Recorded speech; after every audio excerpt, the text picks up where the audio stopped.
Bonjour, amis astrophiles, heureuse de vous retrouver pour ce temps de partage un peu exceptionnel, puisqu'il s'agit de répondre aux questions qui m'ont été posées concernant mon parcours.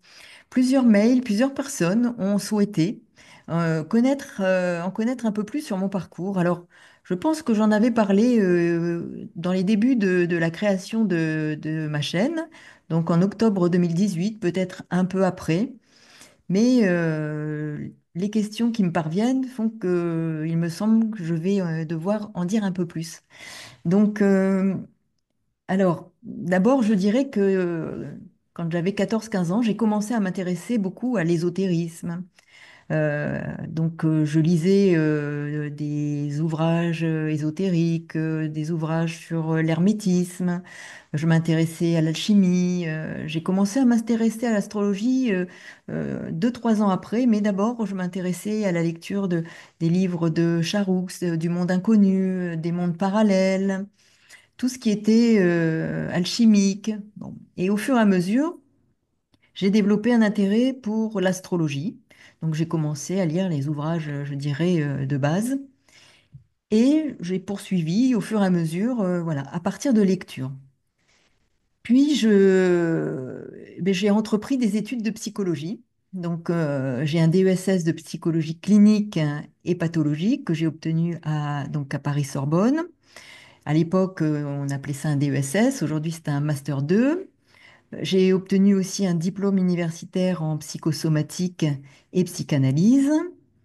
Et parallèlement, j'ai commencé à me former avec des enseignants à l'astrologie. L'astrologie classique de base, les connaissances de base indispensables pour, même si l'on souhaite aller vers d'autres approches qui sont indispensables.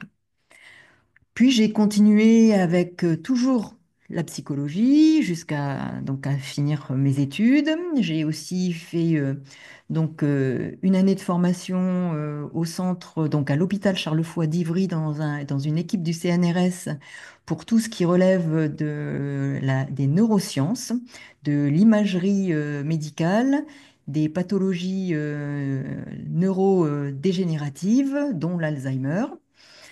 Puis, je me suis formée aussi avec David Servan-Schreiber à la pratique de l'EMDR, un traitement des traumatismes psychiques.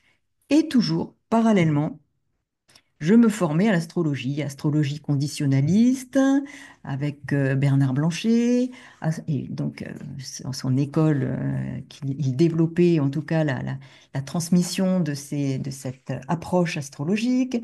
Je me suis formée à l'astrologie karmique, à la psychoastrologie initiatique, donc différentes approches qui m'ont toujours nourri à la fois ma pratique de psychologue. Alors, je n'utilisais pas à ce moment-là l'astrologie pour mon métier de psychologue. Et au fur et à mesure, j'ai pratiqué davantage l'astrologie. Et aujourd'hui, je fais plutôt de l'astrologie avec cette connaissance psychologique qui me paraît très importante pour comprendre le cheminement de chacun, les éléments qui se trouvent dans cette carte d'identité astrale qui est la nôtre et ensuite d'en tirer certaines interprétations avec ma formation à d'autres approches, hein, que ce soit transgénérationnel, que ce soit karmique, que ce soit conditionnaliste. Donc, toutes ces approches m'ont permis, au regard aussi du consultant, hein, de ce qu'il attend, de ce que la personne recherche, de son, je dirais, niveau de connaissance aussi, hein, et l'intérêt que la personne peut porter à telle ou telle approche. Donc, et ce qu'elle souhaite, hein, s'il s'agit de quelque chose en lien plutôt avec le transgénérationnel, le karmique ou très événementiel, sans pour autant aller chercher dans le transgénérationnel ou dans le karmique, ou aussi conditionnaliste qui a une dimension davantage psychologique.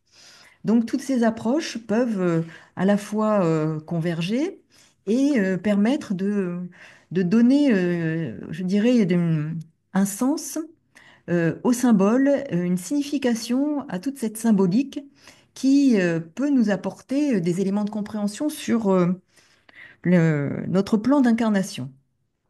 Donc ces éléments-là, ont été aussi associés à une approche de l'ethnopsychiatrie, hein, puisque j'ai été formée par aussi des enseignants qui relevaient de l'école de Tobinatan.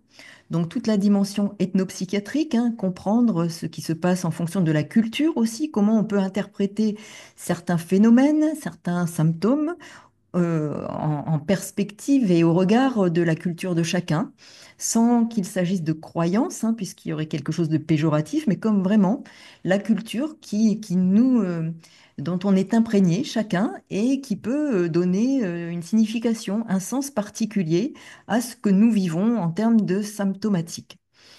Et puis, bien sûr, la mythologie, hein, qui est, je dirais, complètement intrinsèque de la connaissance astrologique. Donc, tous ces éléments-là font que mon parcours a été, je dirais, irrigué de différentes approches, différentes écoles qui ont nourri ma pratique et qui la nourrissent aujourd'hui, avec aussi cet enseignement, hein, je dirais enseignement initiatique, hein, que j'ai reçu depuis 1994, un enseignement qui nourrit mon cheminement spirituel, mais qui nourrit aussi ma pratique et l'approche que j'ai de l'astrologie et qui me permet, quand tout dépend, hein, je répète, hein, de l'attente et de la demande du consultant, peut me permettre d'apporter un éclairage particulier à ce qui émane du thème et qui peut donner des éléments d'interprétation, d'analyse en lien avec ce que l'on peut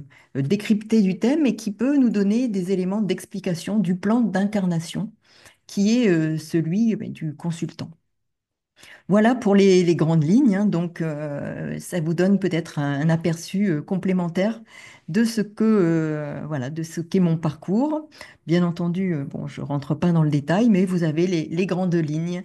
Voilà. Donc, si vous souhaitez en savoir plus par rapport à ce que je propose, donc, bon, bien entendu, l'interprétation du thème natal, l'interprétation de la révolution solaire et des transits, mais aussi je propose des accompagnements dans une démarche je dirais thérapeutique qui a vocation à travailler sur le processus d'évolution de notre âme et à travers notre plan d'incarnation. Donc accompagner, alors ça peut être un accompagnement ponctuel ou un accompagnement avec des séances récurrentes à la fréquence que l'on établit ensemble avec le consultant. Voilà, donc eh bien, si vous voulez en savoir un peu plus, vous pouvez toujours me contacter. Vous aurez l'adresse mail ou me joindre dans la barre de description sous la vidéo. À très bientôt, merci pour votre écoute. Au revoir.